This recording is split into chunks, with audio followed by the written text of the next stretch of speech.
Prokaryotes, especially bacteria, come in 3 different shapes.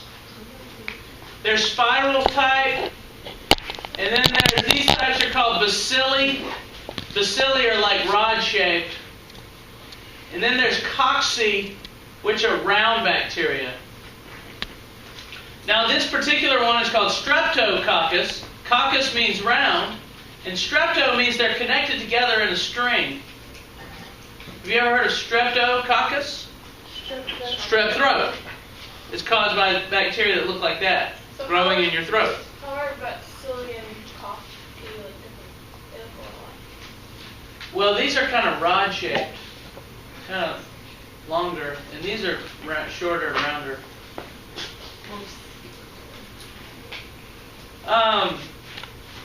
There's another type of another way cocci can form called staphylococcus. Have you ever heard of a staph infection?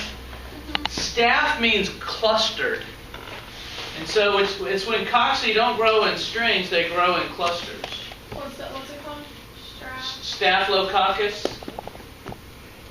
If you've ever heard of like a staph infection. I had a staph infection. It wasn't a bad one. Yeah, it's no good. But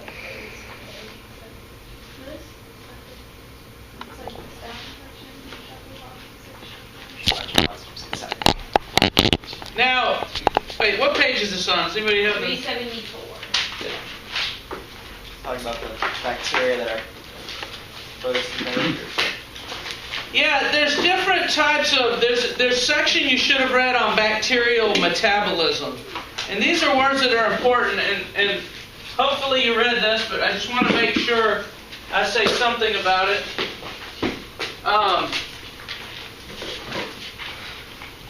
Some bacteria are aerobic. That means they use oxygen. Some are anaerobic. That means they don't use oxygen. Okay? Now there are some other terms which you use along with these words. You can say they're obligate. Obligate means they have to have it. So an obligate aerobe has to have oxygen or it'll die. An obligate anaerobe, what do you think about that? It'll die. It can't have oxygen. An obligate anaerobe will die in the presence of oxygen. And there are some bacteria like that too. It's a little strange. It's just oxygen. Just oxygen, but oxygen is actually combines to molecules and tears them apart pretty easily. If you ever bit into an apple and you see it turn brown, that's because oxygen is attaching to the molecules and breaking them down. So it'll do that to some bacteria. And there's different types of ways these things go about living.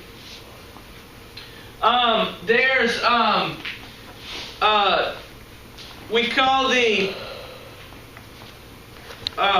there's autotrophs and heterotrophs. You've heard those words before. Do you remember what they mean? Auto means self.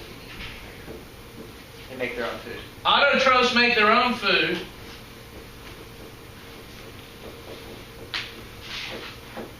And what do heterotrophs do? They eat their food. They have to eat. Now, bacteria come in different types. For autotrophs, there's photoautotrophs. Photo means light. So photoautotrophs make their own food in the presence of light. But there's another type of autotroph that you read about. Do you remember what it was called? Not photoautotroph. Chemoautotroph. Instead of chemoautotrophs making their own food in the presence of light, they make their own food in the presence of energetic chemicals. Molecules out there that contain a lot of energy, and what they do is they grab those molecules and they tear them apart, and they use the energy that comes out of those molecules to put together food, or to put together ATP. So they use energy in molecules? They use energy in molecules instead of energy from the sun. And there's a lot of energetic molecules out there in certain places. Like at the bottom of the ocean, there's these deep sea vents that are belching up molecules from the center of the earth. And one of the molecules that comes up out of those vents is sulfur, high energy sulfur molecules, like hydrogen sulfide. And these chemoautotrophs will live down there, and they'll grab those high energy molecules and tear them apart, use that energy to make food or to make ATP. And we call those chemoautotrophs. And it's a whole different system that you don't hear much about. Now, for your heterotrophs, most bacteria, we would say, are chemoheterotrophs. That's using organic molecules that they find and using them for food. That's basically just the heterotroph that you've been thinking of. Take in organic nutrients. That's eating. That's organisms that eat, but you can call them chemoheterotrophs.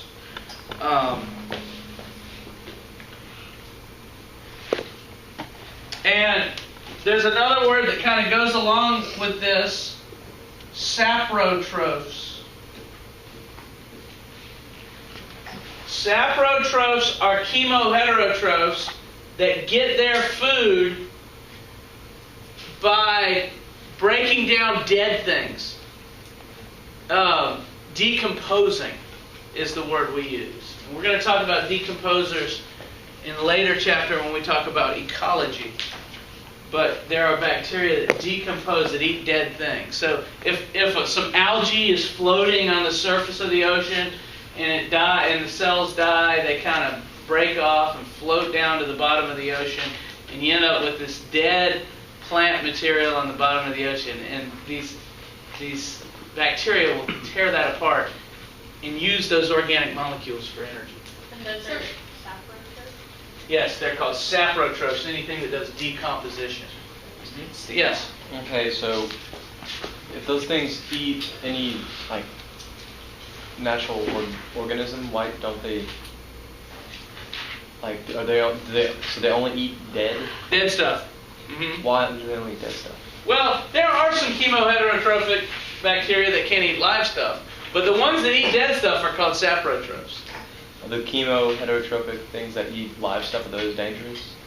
They could be, yeah. They could be disease-causing organisms. So, and then they're eating living tissue. Is like leprosy a virus or is it bacteria? Leprosy is a bacteria, so it would be a chemoheterotroph that's living off you. Mm-hmm. Yes? So even when organisms are dead, you can still use their organic molecules? You can still use their molecules for energy, because remember, all the molecules that are in your body are organic molecules, like your fats, for instance, that are in your body.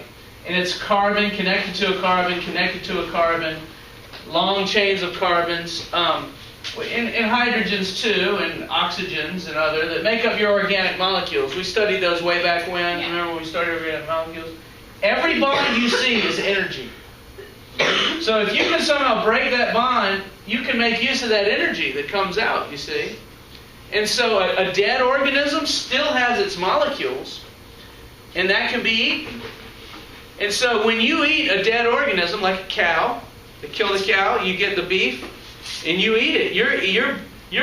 The energy you're deriving is from breaking down those bonds. And bacteria can do the same thing. So I just wanted to make you aware of these words. You need to understand those words, so hopefully you read it. I know what that is. What is it? Yeah, these are. Have you ever heard of legumes? Aren't they just onions? I don't think onions are mushrooms legumes. or onions? No, I think beans, soybeans are legumes. Roots of the soybean plant. What's that? It says roots of the soybean. Yeah, this is a soybean root, and if you pull the root of this plant up, you see these nodules, and these nodules contain trillions of bacteria, and the bacteria are we call them nitrogen-fixing bacteria. They take nitrogen from the air, and they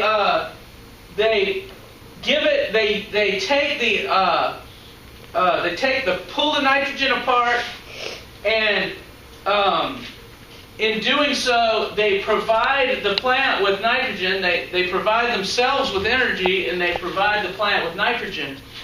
And this is called a symbiotic relationship, because the plant makes good use of that and can use that nitrogen to grow. And so these are very important bacteria that live in these little nodules. And have you ever heard of crop rotation? Yeah. If you plant soybeans one year, you'll have all these bacteria living in these nodules, and they'll produce so much of this nitrogen that it'll fill the soil with nitrogen and make the soil very fertile. And then the next year you can plant corn or something like that, and then the corn sucks all the nitrogen up from the soil and uses it to grow. And then the next year you plant soybeans again, and then that provides the soil with nitrogen. And so you're rotating your crops, you see, and you can keep planting in the same area over and over and over again. Whereas if you didn't do that, you plant corn one year, and then the next year the corn wouldn't grow. There's not enough nitrogen in the soil. The only thing you can do is fertilize your soil. But fertilizer is expensive. Yeah, they use the nitrogen, right? Yeah, fertilizer has a lot of nitrogen in it. Professor Redden went into that, talked about the soil.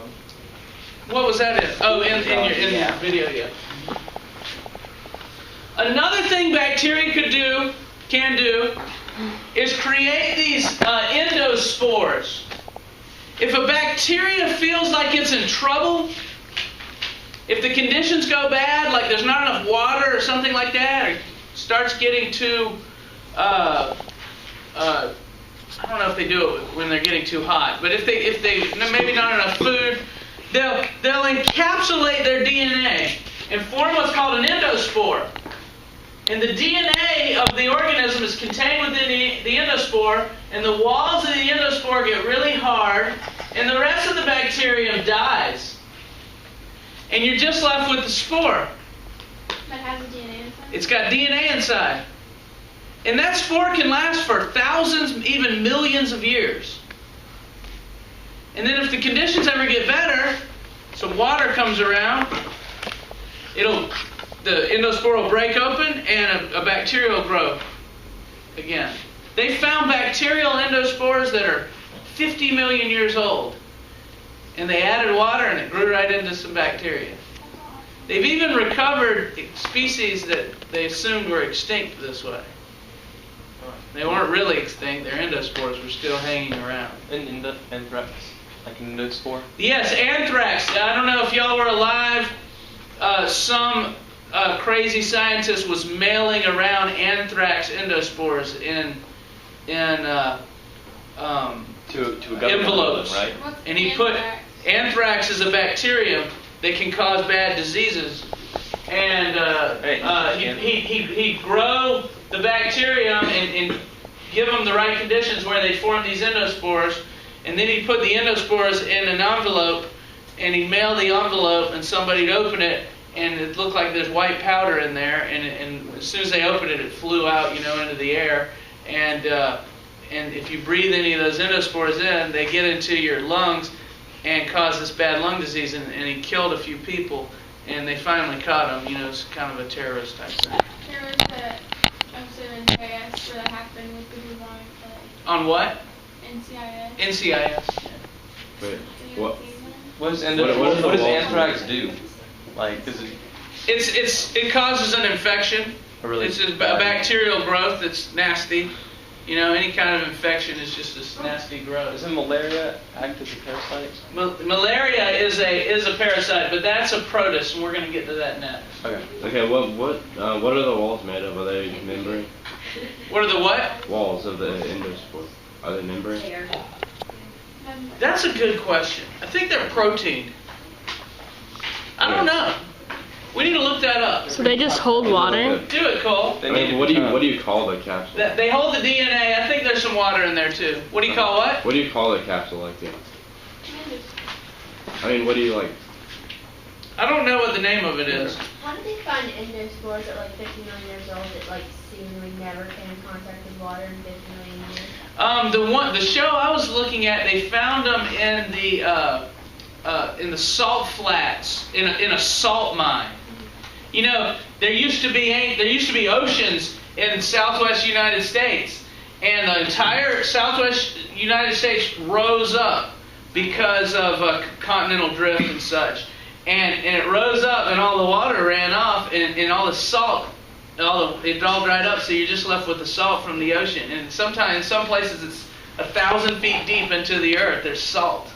And down deep in the salt mines, you can dig down there, they found some bacterial endospores. How'd they find those? Like, Yeah, I don't know. Those, like, you just like How do come you come about and across like, oh, that's an endospore. And so, like, microscopic. Maybe Probably some biologist took a sample and looked at it under their scopes and found them. what if could it be just someone got sick with it, and then so they sent biologists down there, something like that? Probably a biologist wanting to study any possible life that was in the ocean that long. Are they all like sickly? The bacteria? All the endospores? No, not necessarily. Like, what can Some I don't be? cause disease. Can they just be like normal bacteria? Yeah, just let a normal bacteria survive. Geology's cool. That's so insane. Another thing was antibiotics. Antibiotics are drugs that kill bacteria, and there was a section in the reading on that. And let's see how some of these antibiotics work. Several types of antibiotics inhibit bacterial protein synthesis. Watch The this. 70S bacterial ribosome, which is composed of 30S and 50S subunits, is sufficiently different from the 80S ribosomes of eukaryotes to make it a target for selective toxicity. Most antibiotics bind either to the 30S or the 50S subunit of the ribosome, thereby interfering with protein synthesis. Aminoglycosides such as streptomycin bind to a protein in the 30S ribosomal subunit and interfere by inhibiting protein synthesis and causing misreading of the mRNA. Okay, let me stop it here. This green circle is an antibiotic. And what's the purpose? This big purple thing is a ribosome. And this thing right here, can you guess what that is? A virus. DNA. DNA. Nope. Chromosome. RNA. RNA. Amino Protein. acids. It's a piece of RNA that's carrying a chain of amino acids. Do you know what the piece of RNA is called that carries an amino acid? tRNA. tRNA. So there's your tRNA, and there's your ribosome, and here's your antibiotic. Now the antibiotic you can take usually as a pill or something like that. Savannah, are you getting any of this? And this antibiotic sticks to the ribosome right here. And it causes new tRNAs not to be able to bring in their amino acids. See, here's one coming in trying to bring in this amino acid, and it can't bind. Okay, well, Now, the reason why you can use this as a drug is because bacterial ribosomes are different from ribosomes that you have in your normal cells. And this little antibiotic can only bind to bacterial ribosomes. It can't bind to your ribosomes. So if you have an infection of bacteria living in your body, eating up your body, and you take this drug, it'll stop protein synthesis just in the bacteria, not in your cells. So it works like genes with like the It has the right shape. This is a molecule that has the right shape where it'll stick right there and change the conformation so new amino acids can't be brought in. So it doesn't know anything. It just has the right shape to stick there. How people And if you take it and get thousands of these molecules in your body, it'll stick to just the bacteria. how did they figure out how to make it that shape? It's a natural something that they found in some plant or somewhere. It's a natural molecule. You know, they find what they do is there's scientists going around studying plants and animals and bacteria and stuff, and they say, hey, this plant never gets sick from this bacterium. How does it know how to do that? And then they find the antibiotic. So there's scientists constantly searching for antibiotics. And that's the way one of them works. So like an outbreak, that monkey that never got sick? That was a vaccine, which works a little different. Okay. Let's wait till the immune system chapter. We'll talk about vaccines. Yes? if it's stopping the amino acids from coming in and dropping off amino acids. So what is it stopping? It's stopping protein synthesis. See, this is trying to build a protein, and now it can't. And so if the bacteria can't build any more proteins, they'll die. Okay. They need proteins to allow them to live. How come if there's no like virus or anything present, why are we putting them in our body? Like what? Like This antibiotic is taken to kill bacteria that are in your body. So if you have you ever had an infection before? Okay, I just didn't know if that was like. So that is actually like someone who. Okay. Yeah, this would be inside a bacteria that's inside someone's body, Okay. and if they take the antibiotic, it kills the bacteria inside their body. But the important thing to understand is it doesn't kill the person. It doesn't affect their cells, and the reason why is because bacterial ribosomes are different from eukaryotic ribosomes. Yes? Can your body reject antibiotics? Well, they test these on people first and see if they're rejected or anything like that. Okay.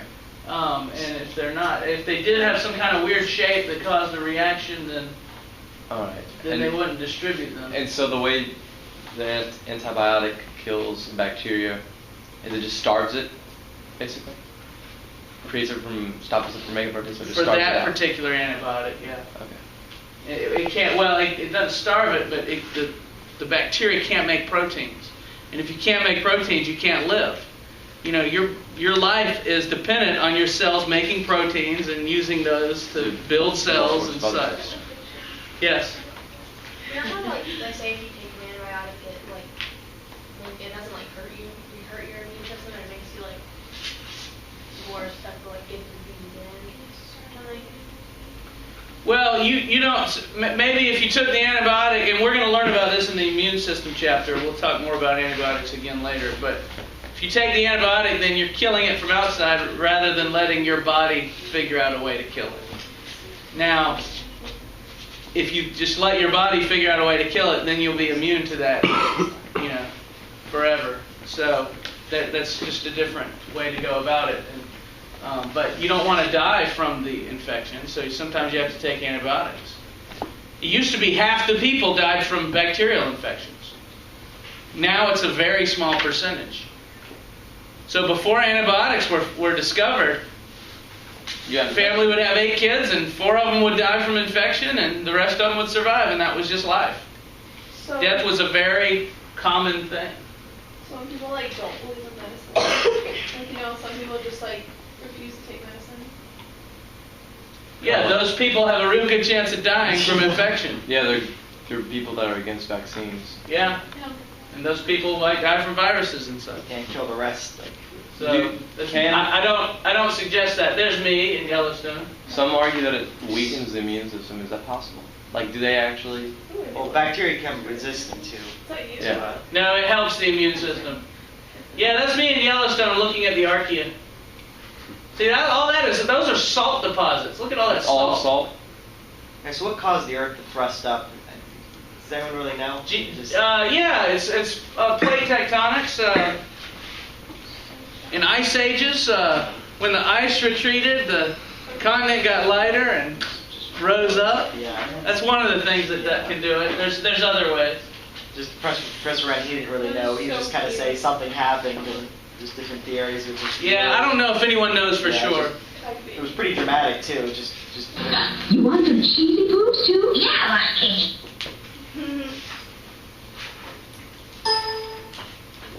Hold on, let's hear that again. I interrupted it. You want some cheesy poops too? Yeah, I want cheesy poops.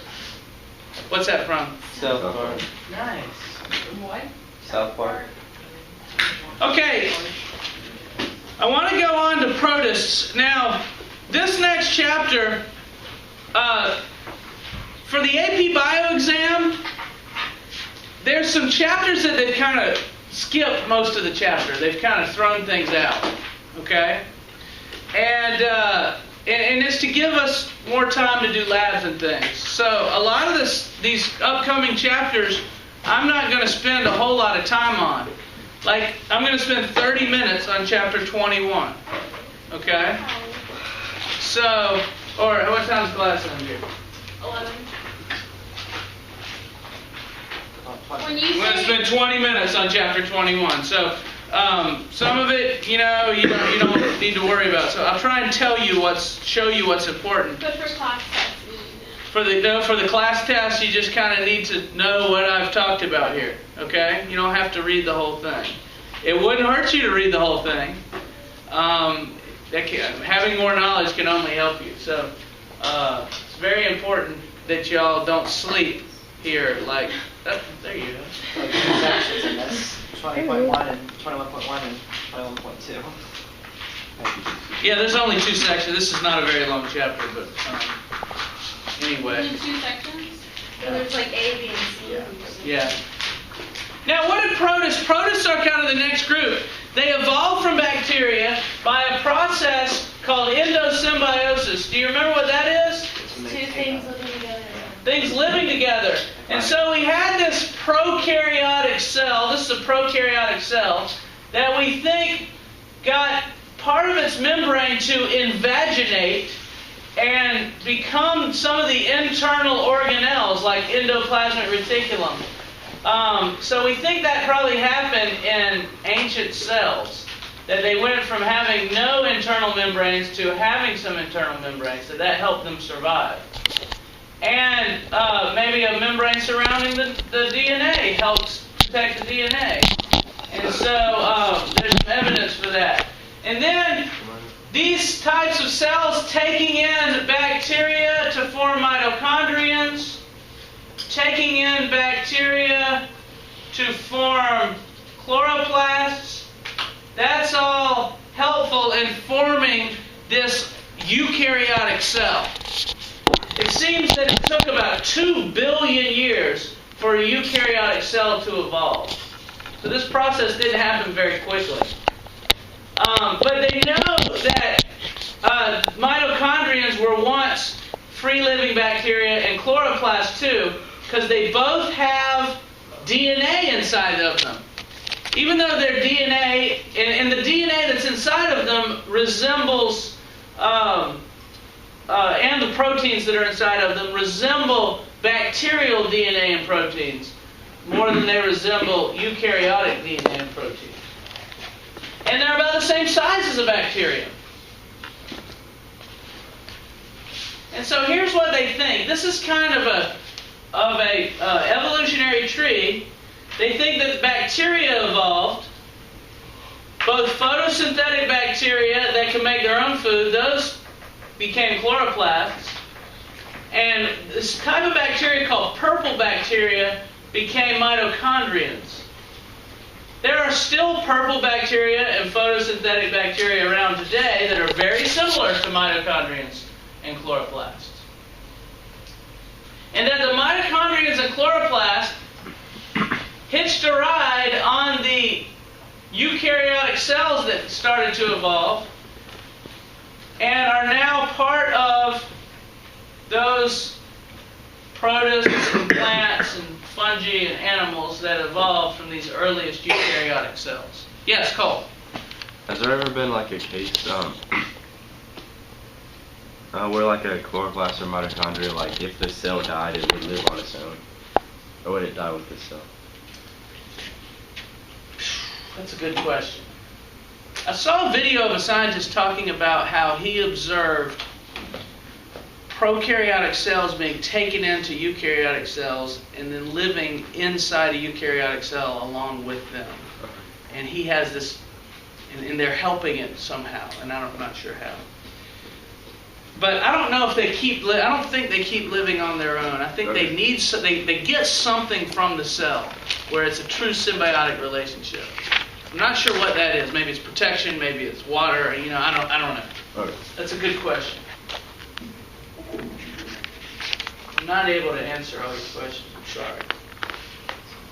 They can make these evolutionary trees, and by the way, this is something from the regular bio book I wanted you to see. This shows a chromosome, or part of a chromosome, that we say is ancestral. And the population here gets divided, you see. And on this population over here, they've shown mutations of the DNA in colors. So in this population over here, this gray mutation comes up. Something in the A's and T's and C's and G's that's different. And they're representing that as a gray bar. And also this blue bar is another mutation that comes about in the DNA. So this population, this species over here has the mutation, but this species over here evolved different mutations. Because this species and that species are separated, you see. So this red and blue mutation evolved over here, and this gray and blue mutation evolved over here. And so as time goes on, we have other splits, and now we have new organisms, new species, where this species, they both have the gray mutation, but a new blue, this light blue mutation has come about and over here, and this green mutation has come about over here. And so you see, you can make an evolutionary tree by looking at the DNA. If you look at these, if we have 3 different species here, 1, 2, 3, and you look at their DNA, you know that these two are closely related because they share the gray mutation. And that this one's further away because it doesn't have the gray mutation, you see. And so in an evolutionary tree, we put these two close together and this one kind of further away. And scientists can look at the DNA and figure out how organisms evolved this way. This is the evolutionary tree that they have made in this manner using DNA to show you how all of the organisms, all of the eukaryotes evolved. Animals. Here are animals right there. We're just a small group amongst a lot of other organisms. No, you're not going to have to memorize them. I just want you to understand that they figured out evolutionarily how these things evolved. Animals have a somewhat close relationship with fungi.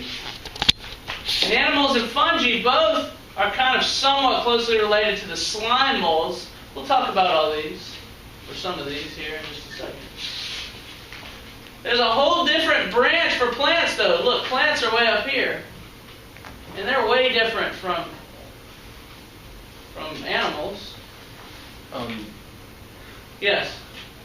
What separates red algae from the rest of the plants? I mean, other than it's red. I'm not sure.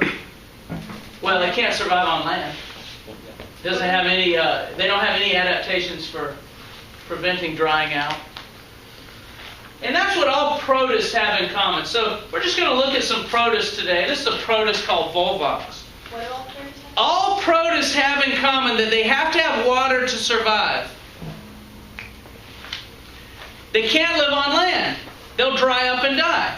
You can't pull algae out of the water and throw it onto land or it'll dry up and die. So it's important that you understand protist characteristics. And so you need to read, make sure you read pages 384 and read about the characteristics of protists. They also don't have complex organs. You don't find complicated organs in any of your protists. You don't find hearts and livers and kidneys and that sort of thing. Or even leaves. They're a lot simpler. So these are simple organisms that only live in water that did not become very complex. Make sure you read 384. That's part of the importance of this chapter. This is a Volvox colony. It's a type of green algae. And it's a protist. It floats around in the water and does its protist thing. Are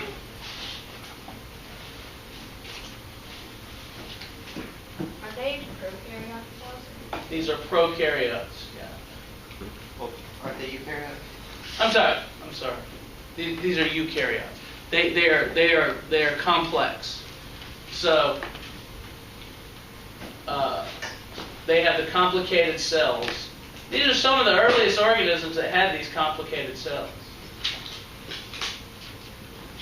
Here's a little video on the algae, which are all protists. No part of the earth. No, that's not the one I want. Oh, but that was, what's his name? Here it is. The open water of the deep ocean is the domain of the simplest plants of all.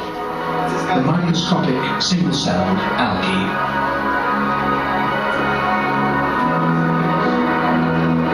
These, perhaps the least considered by humanity of all plants, have the four essentials of life in abundance. The water around them never drops more than a degree or so below freezing. They're always within reach of sunlight, and they're constantly provided with nutrients as currents bring up rich ooze on an immense scale. And they've colonized not only salt water, but fresh.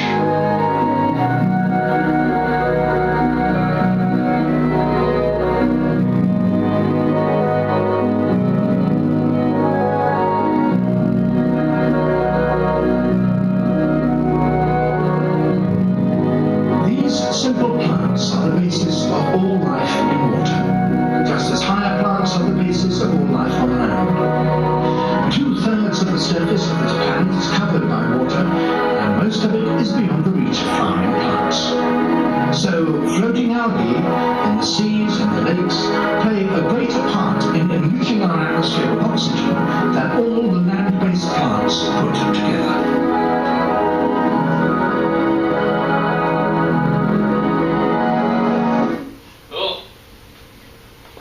Oxygen comes from algae, not plants. Yes? And it says it's mixotrophic, so it makes its own food and it eats food. Some of them, not all of them. Where are you saying that? 384, it says... Yeah, euglena. Euglena is one. Oh, okay. I'll show you euglena in a minute. This is a spirogyra. Have you ever reached into a lake and pulled out some green, long slime? See, algae can also be multicellular. It doesn't just have to be unicellular, little tiny single cells swimming around in the oceans. Algae can be multicellular. This is an example of a multicellular algae. They live in these long filaments, spirogyra. And back in the 70s, there was a cool band called Spirogyra. There's their album cover. My dad used to listen to them. They look like they probably smoked a lot of pot. They're named after an algae. I wonder if they even knew that. Good music, though. You can listen to it. That's some red algae. There's all sorts of algae out there. This is kelp is probably the most famous algae. Kelp grow in these huge forests. And they're a type of algae called brown algae because they don't use green chlorophyll. They use a brown pigment. And but they can still do photosynthesis with that brown pigment and absorb sunlight. These are called diatoms, and these over here are called dinoflagellates. They're single-celled algae that float around in the water. These are covered with kind of a glass shell.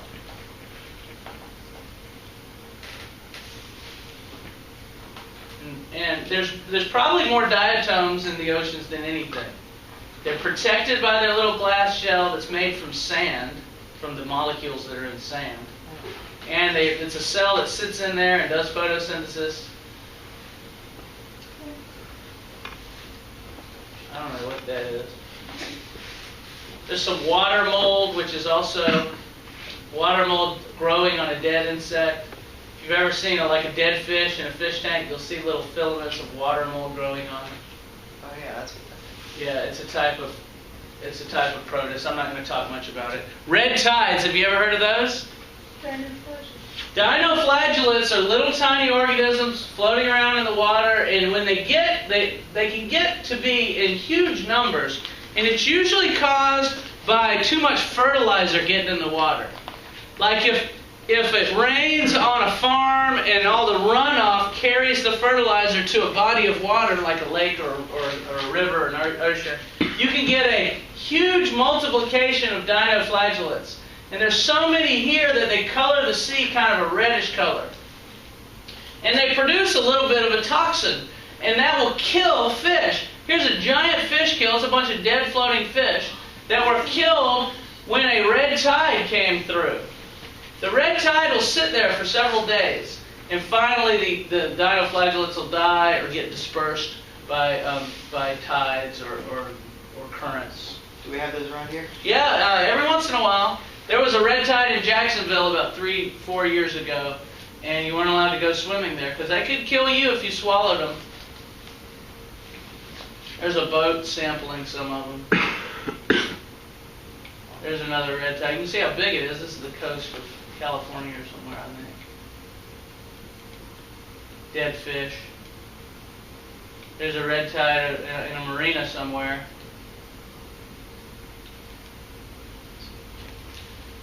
So you have the algae.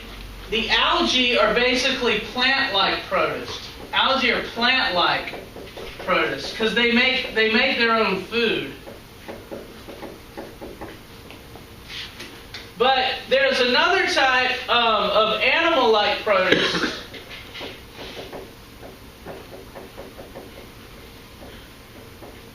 called the Protozoa. Protozoans. Thank you. Couldn't think of it.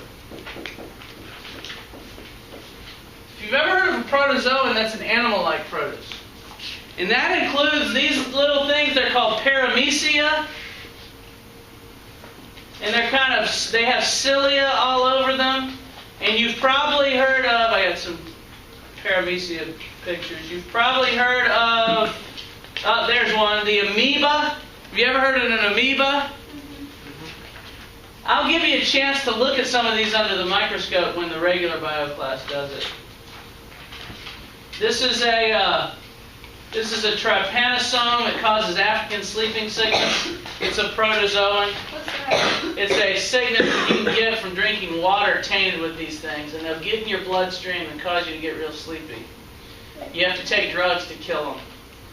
Yep. Giardia is a little protozoan that causes diarrhea, real bad. Yeah. Monster Inside Me has all these. Oh yeah? If you ever watch the show, every single one. This is a euglena. A euglena is kind of cool. It can do both photosynthesis and eat. So it's called mixotrophic. That's the one you're asking about. That's it. It can go around and eat stuff, and it can go into the light and do photosynthesis. And probably the most famous protist is the one that causes malaria. There's a little protist that's carried around by a mosquito. This particular mosquito is called the Anopheles mosquito. And it can carry this protist, and if it bites a person with malaria, it'll suck up the protist, which will reproduce in the gut of the mosquito. And then the next victim the mosquito bites, the protist will get in their body and circulate into the liver and then into the bloodstream. And it causes terrible fever and shaking, and it'll kill some people. And malaria is the biggest killer in the world.